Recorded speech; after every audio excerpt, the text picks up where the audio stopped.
國造蒼水南海鯤號當日關節測試進度，頂禮拜有2屆公開海上測試，今早起呢進行第6屆潛航測試。針對着這大船公司希望在6月交船，專家是認為講也佫早咧。目前上階段任務就是衝到上深，達到作戰的程度。那這部分呢是還未做較到。但係講到最近呢，這中共遼台數量有減少，學者是認為講將有可能解放軍的這軍心未穩定，防止這飛行員反背落跑。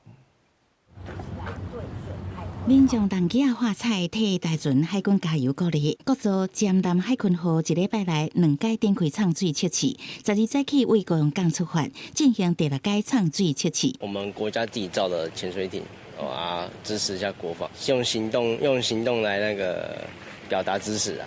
海鯤號甲單已經執行12屆海上測試，好親像有加緊測試的腳步，針對同款的深度、速度的條件，一直佇驗證，確認系統設備的穩定度。對於大船要拼6月交艦，專家感覺袂使傷着急，講海鯤號愛完成測試艙外深，不過目前艙落去也未達到300公尺的作戰深度。我們就以公開數據300公尺來說，那當然是有一次測試一定要是完成這300公尺最大潛深的測試啊，因為你才我們就講白點叫驗貨啦。它在開放的海域之下，它如果深度夠的話呢，其實它有比較多的我們叫作戰餘啊。另外，國防部發布最近有查到共機5台，其中飛過台海中線進入北部加西南空域3台，國家共艦6隻繞台，這是共機為2月27的消息，一直到3月7日才佫出現。國防部佇11早起6點開始到12早起6點。個查到中國的軍機侵擾台灣空域，引起關心。戰機基本上都是一個人在駕駛，那他如果有心生不滿，他只要拉桿一拉，